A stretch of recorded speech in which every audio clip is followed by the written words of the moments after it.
तो hello guys, आज मैं आप लोगों के लिए टॉम ऑफ फॉलन गॉड का सीजन 3 शुरू करने वाला हूं। अगर आप लोगों ने सीजन 1 और 2 नहीं देखा तो सीजन 1 और 2 लाजमी से देख लेना, क्योंकि इसके बगैर आप लोगों को सीजन 3 समझ में नहीं आएगा। मैंने सीजन 1 और 2 का लिंक डिस्क्रिप्शन में और कमेंट बॉक्स में भी दे दिया है। तो चलिए शुरू करते हैं सीजन 3 को। तो सीजन 3 में हमें छोटा सा एक रिकेप दिखाया जाता है, जिसमें हमें बताया जाता है कि आज से 10,000 साल पहले गॉड्स और डीमंस की एक फाइट हुई थी, जिसमें बहुत सारे डीमन और गॉड्स मारे गए थे और बहुत सारे लोग डिसअपियर हो गए और हमारे मेन कैरेक्टर योंगफाई को लगा कि शायद वो भी मर चुका है। मगर 10,000 साल गुजरने के बाद वो दोबारा जिंदा हो जाता है। वो अपनी कब्र को अंदर से ही खोद कर बाहर निकल आता है। मगर जब वो बाहर आता है तो उसे पता चलता है कि 10,000 साल गुजर चुके हैं और उसके अपने चाहने वाले जितने भी उसके रिश्तेदार दोस्त वगैरह थे वो सब जा चुके हैं। अब उनमें से कोई भी जिंदा नहीं बचा।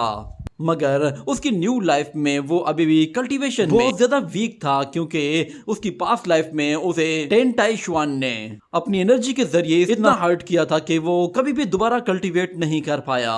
इसकी वजह से उसे अपनी सबसे प्यारी लवर यूशिन को खोना पड़ गया था, क्योंकि वो इतना कमजोर हो चुका था कि वो खुद को ही नहीं बचा सकता था। मगर यूशिन ने उसे बचाने के लिए अपनी जान दांव पर लगा दी थी। मगर क्योंकि अब वो दोबारा से रिवाइव हो चुका है तो वो पता लगाने में लग गया है कि आखिर 10,000 साल पहले क्या हुआ था, गॉड्स और डीमंस कहां चले गए।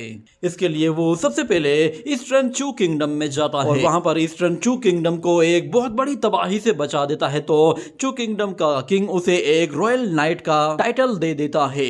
मगर वहां पर एक ऐसा ओल्ड मैन भी होता है जो कि लियो की जान के पीछे पड़ा हुआ था। वो उसकी बॉडी को अपने मकसद के लिए यूज करना चाहता था, मगर योंगफाई किसी तरह उसे भी हरा देता है और वो ओल्ड मैन फिर लियो को बताता है कि उसके सवालों के जवाब उसे सिर्फ और सिर्फ लिबर्टी सिटी में मिलेंगे। इसीलिए वो फौरन से लिबर्टी सिटी जाता है और वहां पे मौजूद शेनलान अकेडमी को ज्वाइन कर लेता है, जहां उसकी मुलाकात मेंग लियार से होती है, जो कि टेन टाई शुआन की ही डिसेंडेंट है।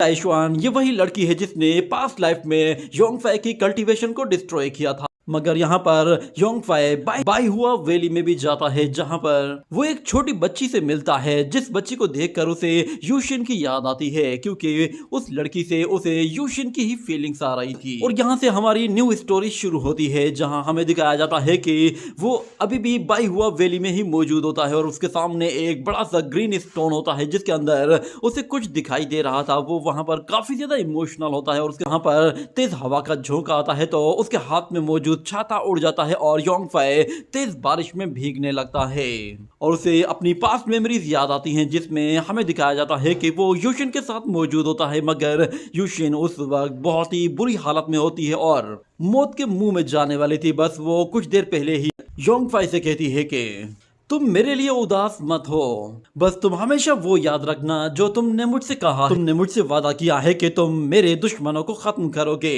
और याद रखना कि मैंने तुम्हें हमेशा यही कहा था कि तुम्हें मेरे होते हुए कोई भी चोट नहीं पहुंचा सकता। तुम तक पहुंचने के लिए दुश्मनों को मेरी डेड बॉडी के ऊपर से गुजरना होगा। मैंने अपना वादा पूरा कर दिया है और आज मुझे बहुत अच्छा फील हो रहा है। मगर बदकिस्मती से अब मैं तुम्हारे लिए और ज्यादा कुछ भी नहीं कर सकता। तुम्हें खुद अपने लिए अब कुछ करना होगा, क्योंकि मैं नहीं चाहती कि जो कुछ मेरे साथ हुआ है वो तुम्हारे साथ भी हो। ये कहते हुए वो खांसना शुरू करती है, तो योंगफाई कहता है कि तुम घबराओ मत, मैं तुम्हें बचा लूंगा। मगर यूशिन कहती है कि क्या यहाँ पर बारिश हो रही है? आसमान इतना काला क्यों हो गया है? मुझे हर तरफ अंधेरा दिखाई दे रहा है। इतना कहते ही उसकी आंखें आहिस्ता आहिस्ता बंद होना शुरू हो जाती हैं और यूशिन उससे कहती है कि मैं जानती हूँ कि तुम मुझे कभी भी नहीं भूलोगे।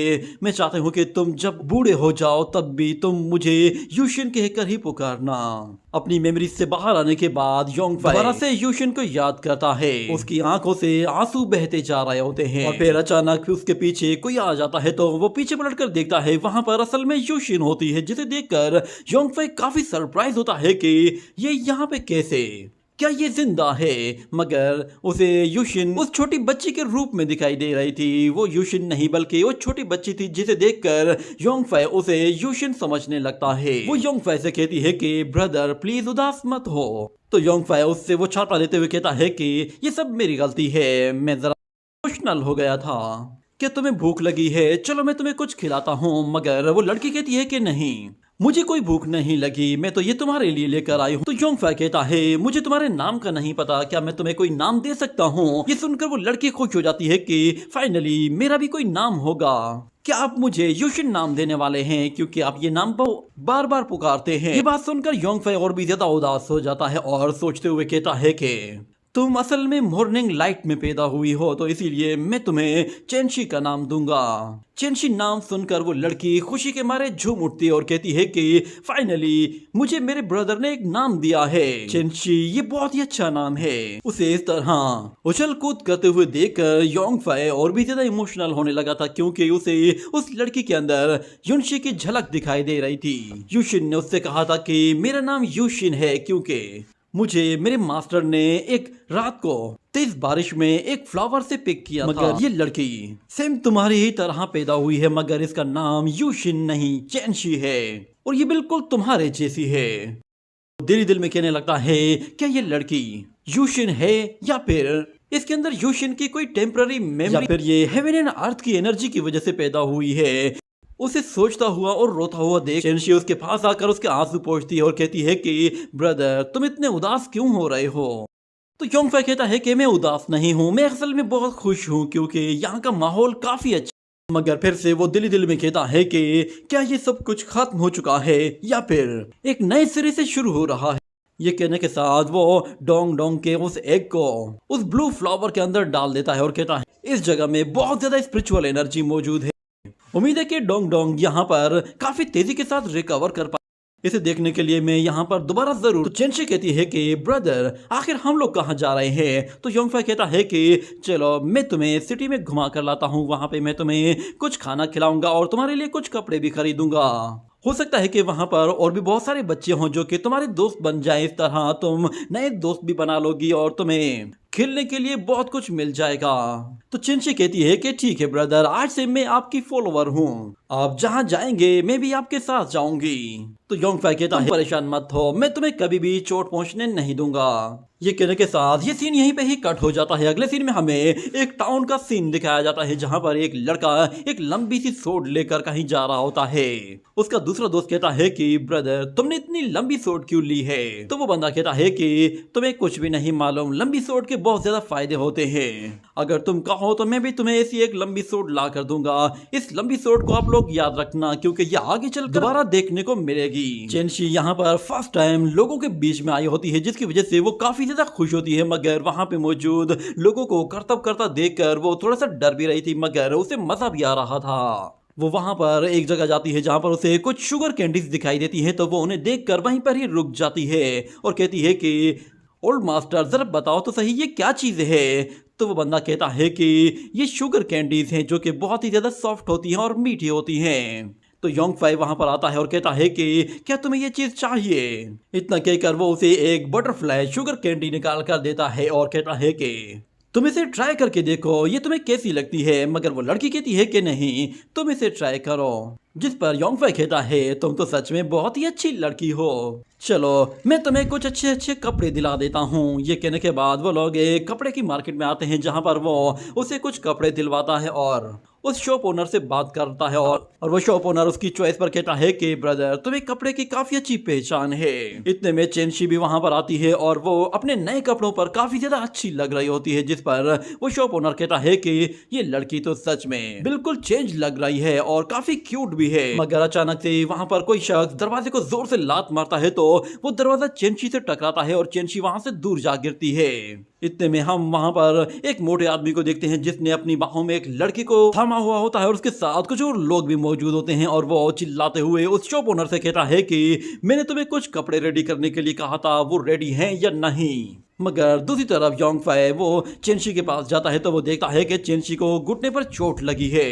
मगर वो कहती है कि ब्रदर मुझे कुछ भी नहीं हुआ, ये बस छोटी सी खरोच। उसे इस तरह देखकर योंगफै को बहुत गुस्सा आता है, जिस पर वो उस मोटे को घूर कर देखता है तो वो मोटा कहता है कि मुझे क्या घूर रहे हो, तुम्हें अपनी जान प्यारी नहीं है क्या? चलो मुझसे माफी मांग। मगर उस मोटे के साथ मौजूद वो लड़की कहती है ये बेवकूफ लड़का यहाँ कहाँ से आया है? वो योंगफै से कहती है कि सारी गलती तुम लोगों की है, तुम लोगों ने दरवाजे को ब्लॉक किया हुआ था, अगर तुम लोग मेरे यंग मास्टर के सामने ना खड़े हुए होते तो तुम्हें चोट भी ना लगती। अब इस तरह घूरना बंद करो वरना तुम्हारी ये लॉन्ग लाइफ बिल्कुल शॉर्ट हो जाएगी। मगर योंग फाई अभी भी उसे गुस्से से घूर रहा होता है, जिस पर वो मोटा कहता है कि लगता है कि शायद ये लड़का मुझसे माफी मंगवाना चाहता है। इसे शायद पता नहीं है कि मैं कौन हूँ, या फिर ये लड़का अपनी जिंदगी से तंग आ चुका है। मगर वो लड़की कहती है कि मुझे इन लोगों को देखकर ऐसा फील हो रहा है कि जैसे ये दोनों यतीम हैं, इनके पेरेंट्स हैं ही नहीं, तभी तो ये लोग इतना अकड़ रहे हैं, वरना किसी की क्या मजाल के वो हमारे सामने इस तरह खड़ा हो सके। यहाँ पर योंग फाई गुस्से में आगे बढ़ने लगता है तो युशिन उसका हाथ पकड़ लेती है और कहती है कि ब्रदर, लड़ाई करने से कुछ भी फायदा नहीं होगा। ये कहते हुए वो उन लोगों के आगे झुककर उन लोगों से माफी मांगते हुए कहती है कि ये सारी गलती मेरी है, चलो ब्रदर हमें अब यहाँ से चलना चाहिए। मगर वो मोटा कहता है कि तुम कहाँ चले, क्या तुम्हें लगता है कि मैं तुम लोगों को यहाँ से यूं जाने दूंगा। ये सुनते ही फिर योंग फाई चेनशी से कहता है कि कभी कभी कदम पीछे हटाना अच्छा ऑप्शन नहीं होता, मसले को रिजॉल्व करने के लिए कदम आगे बढ़ाना होगा, क्योंकि कुछ लातों के भूत बातों से नहीं, और इस कुत्ते की दुम को तो सीधा करना ही। ये बात उस मोटे को गुस्सा दिला देती है, जिस पर वो कहता है कि आज तुम्हारी जिंदगी का आखिरी दिन है, जितना बोलना है बोल। कहते हुए वो अपनी उस मोटी फिस्ट के साथ जैसे ही मुक्का मारता है तो योंग फाई पलक झपकते ही उसकी दूसरी तरफ चला जाता है, जिस पर वो मोटा भी बिल्कुल हक्का बक्का रह जाता है और कहता है कि अच्छा तो ये लड़का कोई नॉर्मल लड़का नहीं है, फाइनली मुझे कोई ऐसा अपोनेंट मिला है कि जिसे मारते हुए कम से कम मैं अपनी बॉडी को थोड़ा सा वार्म अप कर सकता हूँ। यहाँ पर योंग फाई उस शॉप ओनर से कहता है कि क्या आप मेरी थोड़ी सी हेल्प कर सकते हैं, आप इस बच्ची का ख्याल कीजिए। तो वो शॉप ओनर कहता है कि हाँ क्यों नहीं। ये कहते हुए वो चेनशी को वहां से दूर ले जाता है, मगर चेनशी योंग फाई से कहती है कि ब्रदर प्लीज अपना ख्याल रखना। और वहां पे मौजूद एक यंग मास्टर उस मोटे वॉरियर से कहता है कि तुम चाहो तो इसे जान से मार सकते हो, मैं सारी रिस्पॉन्सिबिलिटी अपने ऊपर ले लूंगा। ये बात उस मोटे को और भी ज्यादा जोश दिला देती है, जिसके बाद वहां पे मौजूद हर एक शख्स को पता चल जाता है कि यहाँ पे कुछ मसला हुआ है और वो लोग उन लोगों की लड़ाई देखने के लिए उस रोड पर आकर जमा होना शुरू हो जाते हैं और कहते हैं कि आखिर कौन बंदा है जो कि काईयुआन सिटी में आकर इन यंग मास्टर्स को ऑफेंड कर। शायद ये बंदा जानता नहीं है कि इसका अपोनेंट कौन है, ये इसके लिए बहुत बड़ा सरदर्द बन जाएगा। मगर वो मोटा योंग फाई से कहता है कि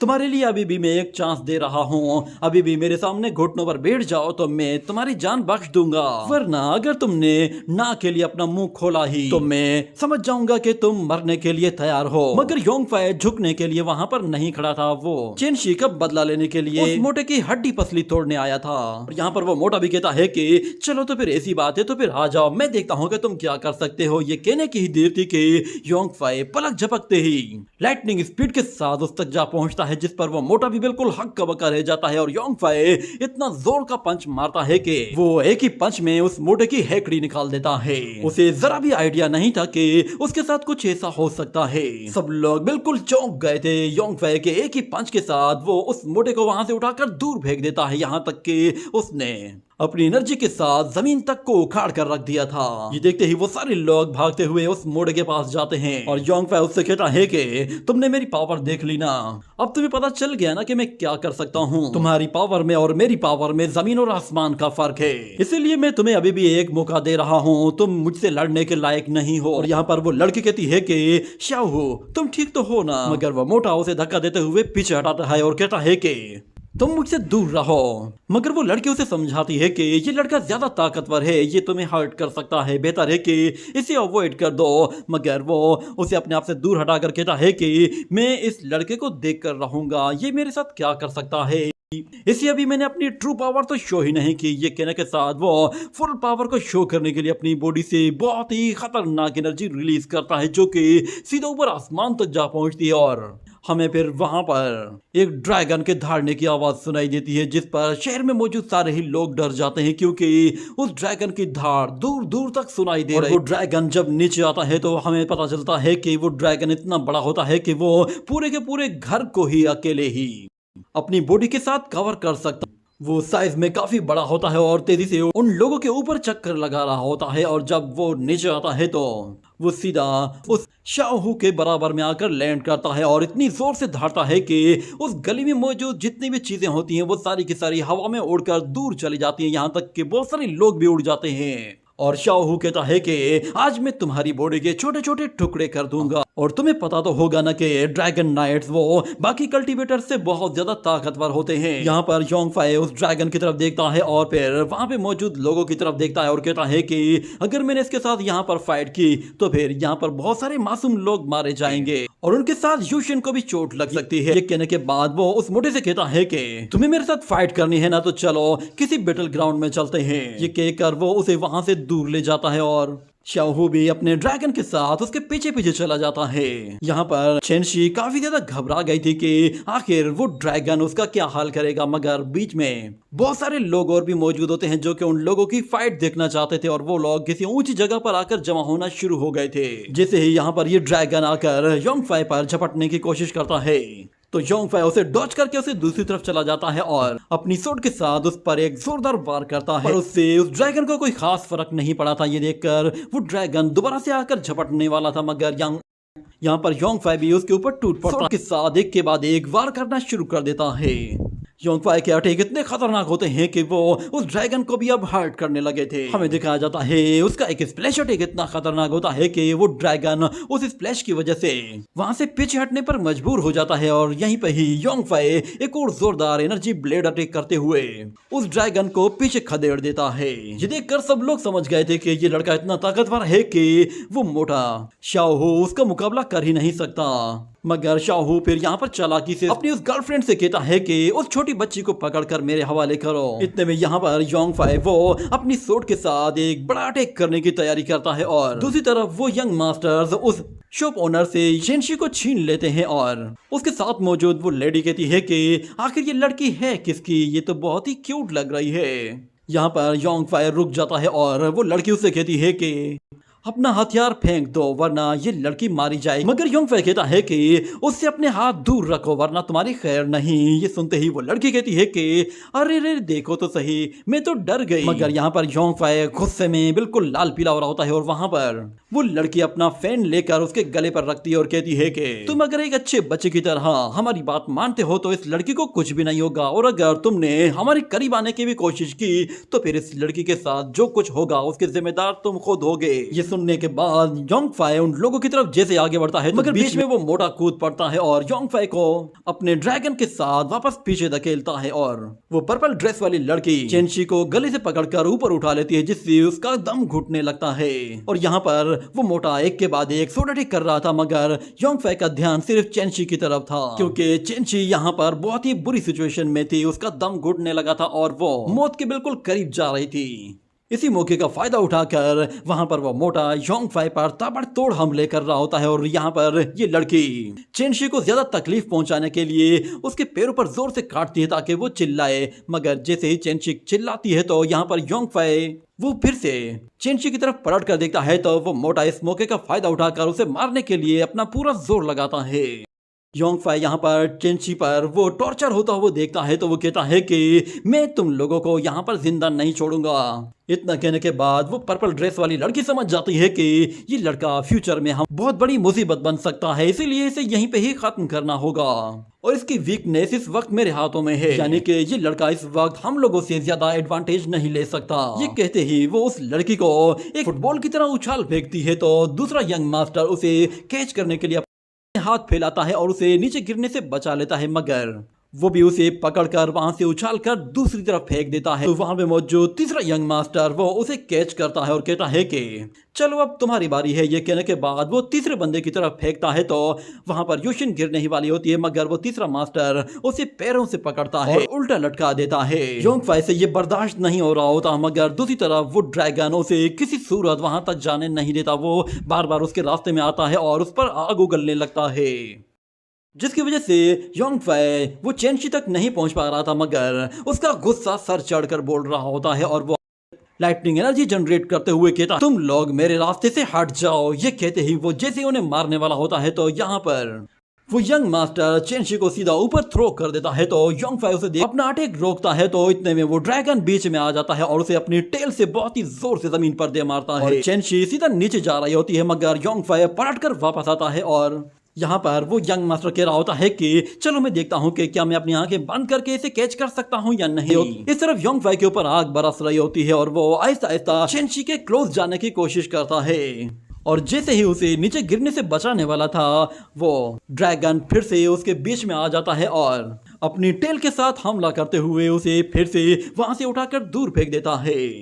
पर यहाँ पर योंग फाई हार मानने को तैयार नहीं था और दूसरी तरफ वो यंग मास्टर जो कि आंखें बंद करके चेंशी को कैच करने वाला था वो नीचे गिर जाता है तो वहां पे फिर वो लड़की आकर चेंशी को पकड़ लेती है और कहती है कि घबराओ मत, हम लोग इतने भी लापरवाह नहीं है कि हम लोग तुम्हारी इस वीकनेस को इतनी आसानी से खत्म कर देंगे। और वहां पर वो मोटा भी अपने ड्रैगन के साथ नीचे आकर लैंड करता है और योंग फाई से कहता है कि बच्चे तुम बहुत बड़ी मुसीबत में फंस गए हो। ये कहकर वो जोर जोर से हंसने लगता है और अपनी उस गर्लफ्रेंड से कहता है कि जरा इस लड़की को मेरी तरफ थ्रो करो। ये सुनते ही वो लड़की उस छोटी बच्ची को फिर से जोर से ऊपर थ्रो करती है तो वो सीधा उस मोटे के उन बड़े बड़े हाथों में जा फंसती है, जिस पर वो मोटा कहता है कि अरे देखो तो सही इस बच्ची के कितने छोटे छोटे हाथ पैर हैं। ये साइज में इतने छोटे हैं कि मेरे दांतों के बीच के गैप को भी फिल नहीं कर सकते। मगर यहाँ पर योंग फाई उन लोगों से कहता है कि मैं नहीं जानता कि तुम लोग कौन हो और किस फैमिली से बिलोंग करते हो, तुम्हारा बैकग्राउंड क्या है, मगर मैं तुम लोगों से वादा करता हूँ कि तुम लोगों में से कोई यहाँ से जिंदा नहीं जाएगा।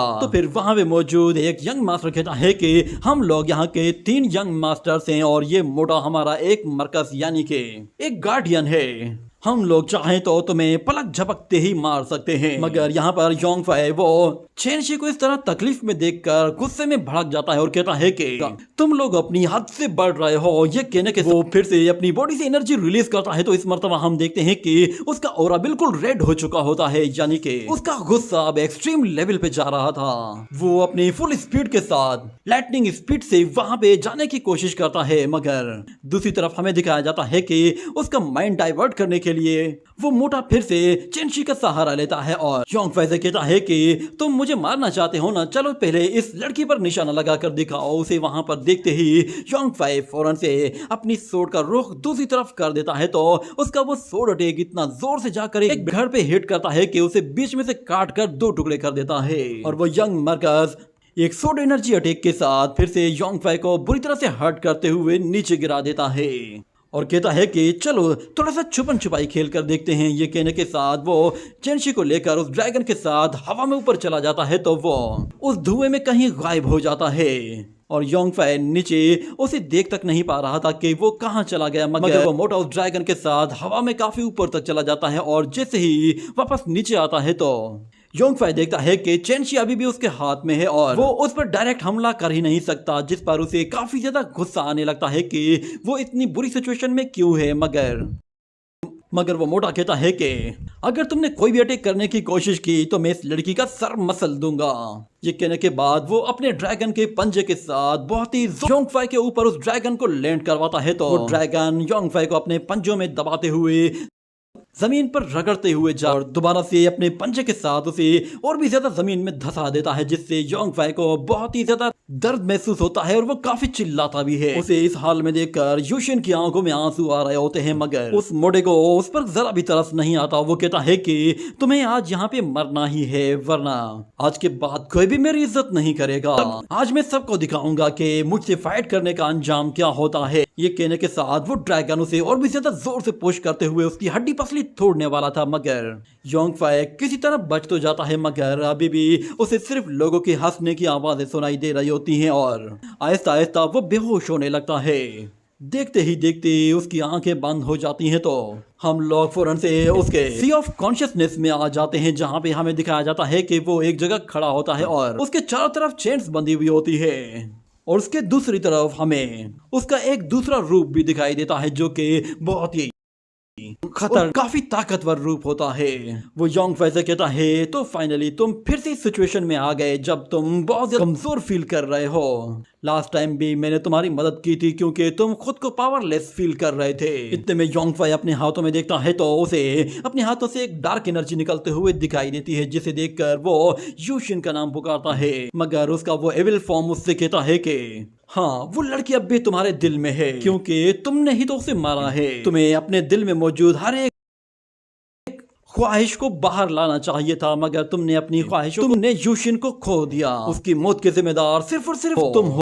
और ऊपर से अब चेंशी, वो भी तुम्हारी वजह से ही खतरे में है। अगर तुम उसे बाई हुआ वैली से बाहर लाते ही नहीं तो फिर वो यहाँ पे इस मुसीबत में होती ही नहीं। तुम्हें लगा है कि तुम रीइंकार्नेट इसीलिए हुए हो कि तुम अपने चाहने वालों को प्रोटेक्ट करोगे, मगर तुम तो बिल्कुल इसके अपोजिट कर रहे हो। तुम अपने चाहने वालों को एक एक कर तुम बहुत ज्यादा अच्छे बनने की कोशिश करते हो, जिसकी वजह से तुम्हारे दुश्मन इसी मौके का फायदा उठाते हैं। अगर तुमने अपने दुश्मनों को कोई मौका ही ना दिया होता तो वो कभी भी तुमसे 10,000 साल पहले तुमने यूशिन को अपनी गलतियों की वजह से खो दिया, और 10,000 साल के बाद आज चेंशी तुम्हारी वजह से खतरे में है। क्या तुम उसे भी यूं ही मरता हुआ? इतने में योंगफाई को फिर से वही मेमोरीज दिखाई देती हैं जो कि उसने चेंशी के साथ गुजारी होती हैं, और योंगफाई का वो एविल फॉर्म उससे कह रहा होता है कि किसी के लिए खड़ा हो पाना इतना आसान नहीं, तुम्हें ट्रू फॉर्म शो करना चाहिए, तुम्हें इससे ग्रेट पावर मिलेगी और तुम अपनी सारी ख्वाहिशें पूरी कर सकते हो, तुम जिसे चाहे मार सकते हो। इतना कहने के साथ ही हम देखते हैं कि योंगफाई की आंखों का कलर बिल्कुल चेंज हो जाता है और उसके अंदर इतना ज्यादा गुस्सा आ जाता है कि वो बहुत ही जोर से चिल्लाते हुए अपनी बॉडी से काफी ज्यादा एनर्जी रिलीज करता है और उसका माइंड स्पेस पूरी तरह से चेंज हो जाता है, जिसके बाद हमें दिखाया जाता है कि वो बिल्कुल पूरी तरह से एविल बन चुका होता है और कहता है कि अब मेरी वजह से कोई भी नहीं मारा जाएगा, मैं अब किसी को भी मरने नहीं दूंगा। दूसरी तरफ हमें दिखाया जाता है कि वहां पे कायुआन सिटी के बहुत सारे सोल्जर्स आना शुरू हो जाते हैं। वो पूरी की पूरी आर्मी वहां पर एक जगह आकर जमा होती है और दूसरी तरफ योंगफाई वो फिर से उस ड्रैगन के पंजों से आहिस्ता आहिस्ता खुद को बाहर निकाल रहा होता है। ये देखकर शाहू बिल्कुल हैरान हो जाता है और फिर हमें दिखाया जाता है कि योंगफाई की बॉडी के अंदर से बहुत ही ज्यादा एनर्जी रिलीज होना शुरू हो जाती है, जिस पर वो मोटा भी काफी ज्यादा डर जाता है। देखते ही देखते वो एनर्जी इतनी ज्यादा बढ़ जाती है, वहां पे मौजूद हर एक बंदा उससे डरने लगता है, यहाँ तक कि ओरा के प्रेशर की वजह से हर एक चीज उड़कर दूर चली जाती है। वो प्रेशर ड्रैगन भी बहुत ही मुश्किल से खुद को होल्ड कर पा रहा था। उन लोगों ने आज से पहले कभी भी ऐसा औरा देखा ही नहीं था। इतने में हमें दिखाया जाता है योंगफाई पलक झपकते ही उस ड्रैगन के साथ साथ उस वॉरियर पर भी हमला करते हुए उसका हाथ काट देता है और उस तरफ उस ड्रैगन का एक सिंग कट कर सीधा हवा में ऊपर चला जाता है। हमें दिखाया जाता है कि योंगफाई ने एक ही अटैक में उस मोटे बंदे का हाथ काट दिया होता है और साथ में वो चेंशी को भी छुड़ा लेता है, मगर साथ में उस ड्रैगन का वो सिंग वो भी उसके हाथों में आ जाता है। देखकर वो मोटा बंदा बहुत ही जोर से चिल्लाता है और रोना शुरू कर देता है, क्योंकि उसका हाथ कटने की वजह से उसे बहुत ज्यादा तकलीफ हो रही थी। मगर योंगफाई वो सिंग पकड़ता है और उस बंदे की तरफ मुड़ता है और जैसे जैसे उसके करीब आता है तो वो बंदा बिल्कुल खामोश हो जाता है, क्योंकि उसे पता चल गया था कि उसकी मौत उसके सर पर आ पहुंची है। वो जैसे ही योंगफाई की तरफ पीछे पलटता है तो योंगफाई उस पर उसी सिंग के साथ वार करता है और वो उसके ही सिर में घुसा देता है, जिससे उस बंदे का काम वही तमाम हो जाता है। और देख कुछ ही सेकंड्स गुजरते हैं और वो पूरी तरह से खत्म होकर उसी ड्रैगन से नीचे जा देखकर नीचे मौजूद सारे ही लोग बहुत ही ज्यादा डर जाते हैं। और साथ में वो ड्रैगन जब पूरी तरह से रिलीज हो जाता है तो वो भी आउट ऑफ कंट्रोल हो जाता है, क्योंकि पहले तो वो उस मोटे आदमी के कंट्रोल में था, मगर उसके मरने के बाद वो पूरी तरह से रिलीज हो चुका था।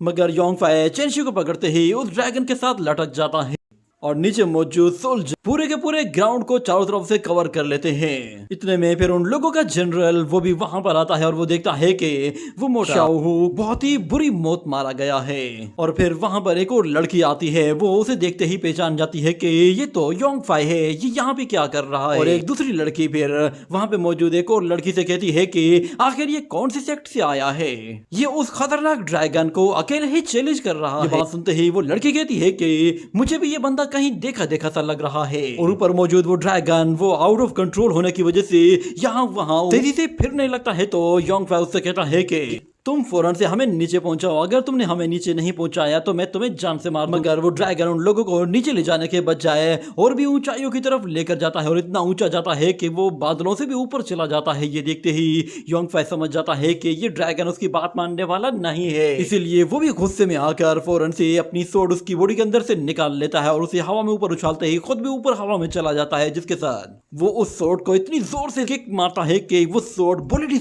स्पीड की तरह उसकी बॉडी से आर पार निकल जाती है, जिससे उस ड्रैगन काम तमाम हो जाता है और वो बेहोश होकर सीधा नीचे गिरने लगता है। तो योंग फै वो भी उसी ड्रैगन को पकड़कर तेजी से नीचे आता है और जैसे ही वो उस ड्रैगन के साथ जमीन पर जा गिरता है तो वहां पे एक जोरदार एनर्जी प्रेशर रिलीज होता है और उसके साथ सारे ही लोग उसके चारों तरफ जमा हो जाते हैं और देखते हैं कि वहां पर योंग फै अभी भी उस छोटी बच्ची के साथ मगर वो ड्रैगन पूरी तरह से खत्म हो चुका है। उसकी हिम्मत और बहादुरी पर सब लोग उसकी तारीफ करने लगते हैं कि ये सच में काफी बहादुर है कि इसने अकेले ही इतने बड़े ड्रैगन को अकेले मार गिराया है। और चेनशी वो भी उसे देखकर थोड़ी सी डरी हुई लग रही होती है और दूसरी तरफ वो पर्पल ड्रेस वाली लड़की उसे देखते ही डर जाती है कि कहीं ये उसकी तरफ तो नहीं आ रहा। योंग फै उसे देखते ही सीधा उसी की तरफ आगे बढ़ने लगता है और वहां पे मौजूद जितने भी सोल्जर्स होते हैं वो सारे के सारे अलर्ट हो जाते हैं और योंग फै अपना एक हाथ आगे बढ़ाता है और उसके साथ वहां पे मौजूद एक बंदे से वो लॉन्ग स्वॉर्ड खींचकर सीधा अपनी तरफ लेकर आता है और उसे लेकर सीधा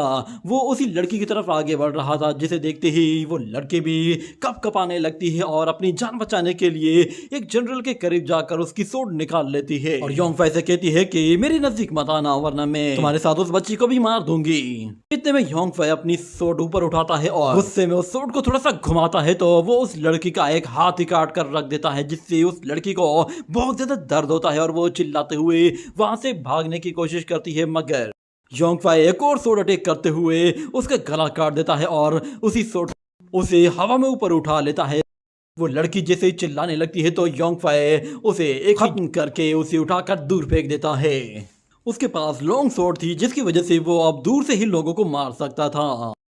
मगर वहां पे मौजूद वो यंग प्रिंस वो ये देखते हैं तो उन्हें भी अपनी जान के लाले पड़ जाते हैं और वो लोग उस जनरल से के लड़के ने हमारे एक रॉयल गार्ड को मारा है और उसके साथ साथ इस लड़की का भी खून किया है, इसलिए इस लड़के को यहाँ से जिंदा जाने। वो दूसरा यंग मास्टर भी कहता है कि हाँ, अगर ये यहाँ से जिंदा बचकर गया तो फिर तुम में से कोई भी जिंदा नहीं बचेगा। ये बात सुनने के बाद वो बेबस हो जाता है, ना चाहते हुए भी अब उसे योंग फै के साथ फाइट करनी होगी। वो अपने सोल्जर से कहता है कि ठीक है, हमें इसे आज ही खत्म करना है। मगर योंग फै कहता है मेरे रास्ते में सोल्जर्स उसकी बात नहीं मानते, जिस पर योंग फै कहता है ठीक है तो फिर अगर तुम लोगों को मरने का ही शौक है तो फिर बाद में मुझे ब्लेम मत करना। और वो यंग मास्टर्स कहते हैं कि ये लड़का हमें नहीं मार पाएगा। ये कहते ही वो लोग वहां से भाग जाते हैं और जनरल अपनी आर्मी से कहता है कि सब लोग एक साथ टूट पड़ो। इतने ज्यादा लोगों को अपनी तरफ आता हुआ देखकर योंग फै फिर चेनशी से कहता है कि तुम कुछ देर के लिए अपनी आंखें बंद कर लो और जो कुछ भी सुनाई दे परेशान बिल्कुल भी मत होना, मैं कुछ ही देर के अंदर तुम्हें यहाँ से बाहर निकाल लूंगा। ये सुनते ही चेनशी अपनी आंखें बंद कर लेती है और यहाँ पर योंग फै उन लोगों से कहता है कि मैं तुम में से किसी को भी यहाँ से जिंदा जाने ही नहीं दूंगा।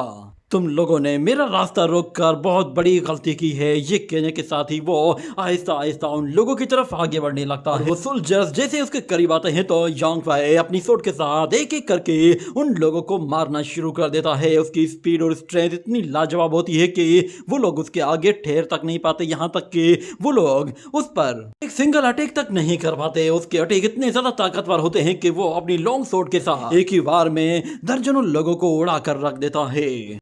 जब वो यंग मास्टर्स ये देखते हैं कि योंग फै अब वहां पर रुकने वाला नहीं है तो वो लोग अपनी जान बचाकर भागने लगते हैं और सोल्जर से कहते हैं कि जाओ और जाकर उसे रोको। मगर जितने सोल्जर्स जा रहे थे उतने ही सोल्जर्स वहां पर मारे जा रहे। योंग फै के अटैक इतने ज्यादा फास्ट होते हैं कि उन लोगों को दिखाई तक नहीं देते। वो पल भर में ही न जाने कितने ही लाशों के ढेर लगा देता है, मगर उसके बावजूद भी सोल्जर्स आए जा रहे होते हैं और योंग फै उन्हें मारता ही जा रहा था। चेनशी वो अपनी आंखें बंद की हुई होती है, उसे मालूम ही नहीं था कि उसके आसपास क्या चल रहा है। मगर यहाँ पर योंग फै वो अपने डीमन फॉर्म में इतना खतरनाक हो गया था कि वो अब किसी पर भी रहम खाने वाला नहीं था। उसने अपनी तरफ आने वाले किसी भी वॉरियर को जिंदा नहीं छोड़ा था। वहां पर हमें दिखाया जाता है लाशों के ढेर लगे हुए होते हैं और उन लाशों के ढेर के ऊपर वो अकेला खड़ा हुआ। और फिर वहां पर कुछ और सोल्जर्स आते हैं और उनके साथ वो जनरल भी वहां पर आता है और वो देखता है कि योंग फै ने अकेले ही उसकी आधी से ज्यादा आर्मी को उड़ा कर रख दिया है। इतने में उसकी वो एक पुरानी दोस्त जो कि शेनलान अकेडमी में उसके साथ थी, वो उससे कहती है कि प्लीज ये सब कुछ यहीं पे ही रोक दो। अगर हमारे बीच में कोई मिसअंडरस्टैंडिंग हुई है तो हम उस पर बात कर सकते हैं। उसका नाम सुनते ही वो सब लोग पहचान जाते हैं कि योंग फै ये तो वही लड़का है ना जिसने ईस्टर्न चू किंगडम को बचाया था और ये ईस्टर्न चू किंगडम का एक रॉयल सोल्जर है। सब लोगों को अब उसके बारे में पता चलना शुरू हो जाता है कि ये एक ग्रेट वॉरियर है। इसके बारे में कहा जाता है कि इसके पास एक ऐसी लेजेंडरी कमान है कि जो एक ही अटैक के साथ खतरनाक ड्रैगन को भी चारों शाने चित कर सकती है। जब जनरल को ये सारी बातें पता चल जाती हैं तो वो अपनी आर्मी को आगे बढ़ने से रोक देता है। ऐसे कहता है कि अगर तुम ईस्टर्न शू किंगडम के एक रॉयल सोल्जर हो तो फिर तुम्हारे साथ फाइट करने का कोई फायदा नहीं।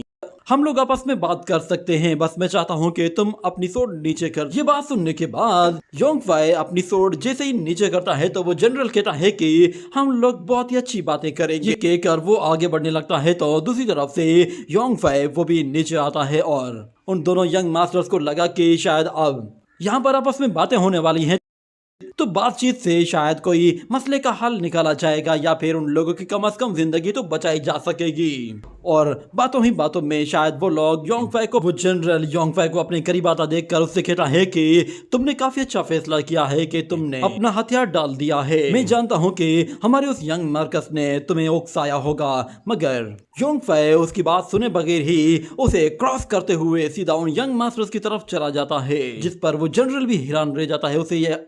उसे जरा भी आइडिया नहीं था कि योंगफाई ने उसके कहने पर सोर्ड नीचे नहीं की, बल्कि वो उन लोगों की तरफ आगे जाने के लिए अपनी सोर्ड नीचे कर रहा था। ये देखकर उन दोनों ही यंग मास्टर्स के पसीने छूटना शुरू हो जाते हैं और योंगफाई वो अपनी सोर्ड उनके सामने जाकर हवा में ऊपर लहराता है, जिसके बाद वो दोनों ही यंग मास्टर उसके आगे गिड़गिड़ाने लगते हैं। मगर योंगफाई एक ही अटैक में उन दोनों ही वॉरियर्स का काम तमाम कर देता है और दोनों ही वहीं पे ही खत्म हो जाते हैं। ये बात उस जनरल को बिल्कुल भी हजम नहीं होती कि उसकी मौजूदगी में किसी ने उसके ही यंग मास्टर को मार दिया है। वो योंगफाई से कहता है कि तुम एक कातिल बन चुके हो, तुमने न सिर्फ इन यंग प्रिंस को मारा है बल्कि उसके अलावा भी हमारे न जाने कितने ही सोल्जर्स को मार दिया है। पहले शायद मैं तुम्हें माफी दिलवा देता, मगर अब तो तुमने सारी हदें पार कर दी है।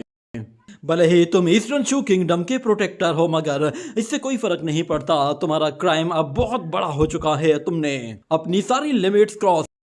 अब मैं सेंट्रल आर्मी का कमांड मौत से नहीं बचा सकता। वो अपनी आर्मी से कहता है कि सब लोग इसे मारने के लिए तैयार हो जाओ। पहले हम लोग सिर्फ इस लड़के को मारेंगे, उसके बाद ही इसके साथ मौजूद उस लड़की का फैसला करेंगे कि उसके साथ क्या करना है। मगर योंगफाई उन लोगों से कहता है कि आज जो कुछ भी हुआ है तुम लोगों ने अपनी आंखों से देखा है। मैंने यहाँ पर जितने भी लोगों को मारा है मैंने खुद से नहीं मारा, तुम लोगों ने मुझे फोर्स किया था ये सब करने के लिए। ये सारे के सारे लोग जिन्हें मैंने मारा है ये सारे विलन्स थे। इनकी आइडेंटिटी चाहे कोई भी हो, चाहे इनका स्टेटस कुछ भी क्यों ना हो, यहाँ पर हर एक की जिंदगी एक जैसी ही है, चाहे कोई गरीब हो या फिर अमीर हो, चाहे कोई गरीब फैमिली से हो या फिर कोई किसी रॉयल फैमिली से ही क्यों ना हो, सबकी जिंदगी एक बराबर होनी चाहिए। मैंने अपने सामने मौजूद लोगों को मार दिया है जो लोग मुझे मारना चाहते थे। अब अगर मैं यहाँ से जाऊं और तुम लोगों ने मेरा रास्ता रोका तो फिर मैं तुम लोगों का भी वही असर करूंगा जो मैंने इन लोगों का किया है। मैं अब किसी पर भी कोई तरस नहीं खाऊंगा। ये देखकर वो लड़की हैरान हो जाती है कि क्या ये लड़का वही योंगफाई है जिसे मैं जानती हूँ? ये बिल्कुल बदल चुका है। हमें दिखाया जाता है कि वहाँ पर अब और भी ज्यादा सोल्जर्स आना शुरू हो गए थे। पूरी की पूरी आर्मी ही वहाँ पर आना शुरू हो गई थी, जिस पर उस ग्राउंड में मौजूद सोल्जर्स भी काफी ज्यादा डर गए थे। अब उन्हें लगा था कि सिचुएशन अब और भी ज्यादा खतरनाक होने वाली है। जैसे ही वो सारे के सारे सोल्जर्स उस ग्राउंड में पहुंचते हैं तो वो सोल्जर्स इतने ज्यादा होते हैं कि पूरी जमीन ही कांपने लगती है। वो लोग अपने रास्ते में मौजूद हर एक चीज को डिस्ट्रॉय करते हुए तेजी से योंगफाई के करीब आते हैं और उसे चारों तरफ से घेरना शुरू कर देते हैं। इतने में फिर उन लोगों का एक जनरल भी सामने आता है और वो उन लोगों का एक हाईएस्ट रैंक का जनरल था। जब वो एक जगह आकर रुकता है तो उसके सामने उस यंग मार्कस की लाश लाई जाती है। वो देखता है कि वो यंग मार्कस कुत्ते की मौत मारा गया है तो उसे इस पर गुस्सा आने लगता है और उतने में वो जनरल अपने सीनियर को आकर बताता है कि यहाँ पर बहुत ज्यादा खून खराबा हो चुका है।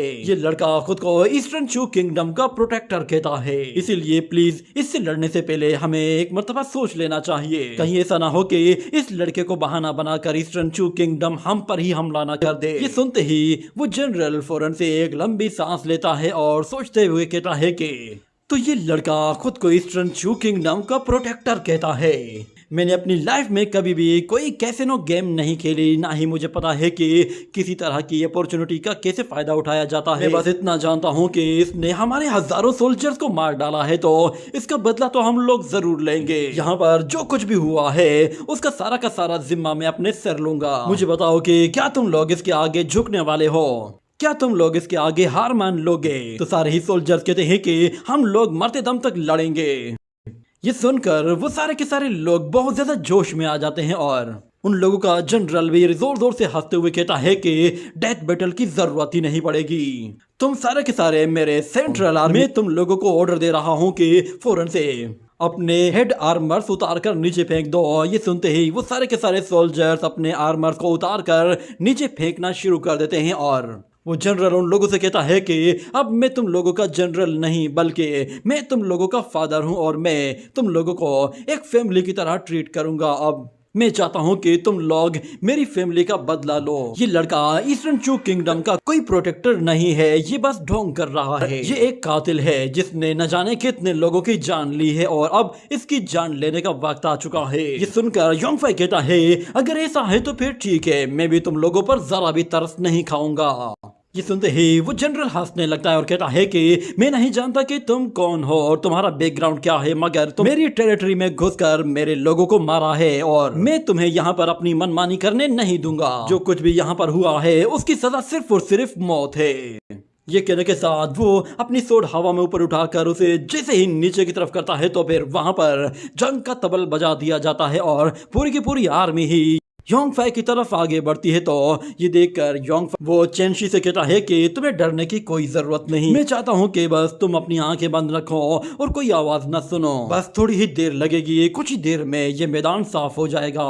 यहाँ पर वो सोल्जर्स बहुत ही तेजी से आ रहे होते हैं और यहाँ पर योंगफाई वो फौरन से एक कपड़ा बाहर निकालता है और कहता है कि आज मैं दुनिया को दिखाऊंगा कि जंग कैसे लड़ी जाती है। ये कहने के साथ वो उसी कपड़े के साथ चेंशी को अपनी बॉडी के साथ बांध देता है ताकि वो अपने दोनों हाथों को अच्छी तरह से यूज कर सके। पहले तो उसने अपने सिंगल हैंड का ही यूज किया था, मगर अब वो दोनों हाथों से फाइट करने वाला था।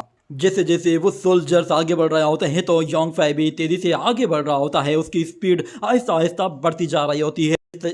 जैसे जैसे वो सोल्जर्स करीब आ रहे होते हैं तो योंगफाई अपनी स्पीड को लाइटनिंग स्पीड के करीब तक लेकर चला और उसके सामने वो जनरल सबसे आगे आ रहा होता है। तो योंगफाई अपनी सोट के साथ सबसे पहले उसकी बॉडी को धड़ से काट कर उसे अलग कर देता है। इस तरह जंग की शुरुआत में ही जनरल बेमौत मारा जाता है और योंगफाई यहाँ पर रुकने का नाम नहीं लेता। वो वहाँ पर लोगों को कुत्ते की तरह मार रहा होता। उसके अटैक बहुत ही ज्यादा खतरनाक होते हैं, यहाँ तक कि वो कुछ ही देर में न जाने कितने ही लोगों को निपटा देता है। ये देखते ही वो दूसरा जनरल और भी ज्यादा लोगों को आगे जाने को कहते। फिर से वहां पर बहुत सारे सोल्जर्स जा पहुंचते हैं और जाते साथ ही उस पर हमला करने की कोशिश करते हैं, मगर यहाँ पर भी योंगफाई वो अपनी सोड लेते ही उन लोगों को एक एक अटैक में खत्म करता जा रहा होता है। उसके लिए इतने ज्यादा लोगों को मारना जैसे कोई बच्चों का खेल हो। वो आज अपने एक्सट्रीम लेवल पर जा पहुंचा था क्योंकि उसका गुस्सा आज पहली मर्तबा उसके सर पर चढ़ गया था, जिसकी वजह से वो आज इतना ज्यादा रूथलेस बन गया था कि वो किसी पर भी रहम नहीं खाता। उसे इस चीज की कोई परवाह नहीं होती कि उसके सामने कौन है, बस जो भी आता है उसे दे मार साड़े मार। पर यहाँ पर सोल्जर्स कम होने का नाम ही नहीं ले रहे होते। जितने सोल्जर्स को मारा जाता है उतने ही कीड़े मकोड़ों की तरह आते जा रहे होते। मगर योंगफाई वो अब बिल्कुल थक चुका था, उसमें अब जरा भी हिम्मत नहीं थी कि वो ज्यादा देर तक फाइट कर सके। और उन सोल्जर्स को भी जब ये दिखाई देता है कि ये लड़का अब कमजोर पड़ चुका है तो वो लोग समझ जाते हैं कि अब इसी मौके का फायदा उठाया जा सकता। जैसे ही वो लोग आगे बढ़ने लगते हैं तो योंगफाई फिर से खड़ा होता है, मगर उससे पहले ही वहां पर एक एल्डर आ पहुंचता है जो कि एक लाइटनिंग एनर्जी अटैक के साथ सब लोगों को वापस पीछे खदेड़ देता है। ये देखकर योंगफाई भी परेशान हो जाता है कि ये कौन बंदा है। तो वो एल्डर कहता है कि मैं तुम्हारा ही डिसेंडेंट हूँ, गोंगफू। वो योंगफाई के पीछे आकर खड़ा हो जाता है और हाउ ये पैलेस को वैसे ही मास्टर ने अपने कंट्रोल में कर लिया है। यांग जिंगू मास्टर्स भी वो बहुत जल्द यहाँ पर आने वाले हैं, हमें जितना जल्दी हो सके यहाँ से बाहर निकलना होगा। मगर वो सोल्जर अपनी आर्मी से कहता है कि तुम सब लोग खड़े क्या हो, इन लोगों को खत्म कर दो। ये देखते ही वो एल्डर पे योंगफाई से कहता है कि तुम्हें जल्द से जल्द वापस शिनलान अकेडमी में जाना चाहिए, मैं इन लोगों को अकेले ही हैंडल कर लूंगा। ये कहने के बाद योंगफाई कहता है कि ठीक है, वो सोल्जर्स जैसे ही करीब आ रहे होते हैं तो वो एल्डर फौरन से अपनी थंडर लाइटनिंग एनर्जी का इस्तेमाल करते हुए उन सोल्जर्स पर जैसे ही हमला करता है तो दूसरी तरफ योंगफाई वो अपनी सूट जमीन पर मारते हुए उससे एक जोरदार एनर्जी वेव रिलीज करता है। मगर उसके भागने से पहले ही वहां पर एक और एल्डर की एंट्री हो जाती है। वो कहता है कि मैं देखता हूँ कि कौन यहाँ से भाग कर जाता है।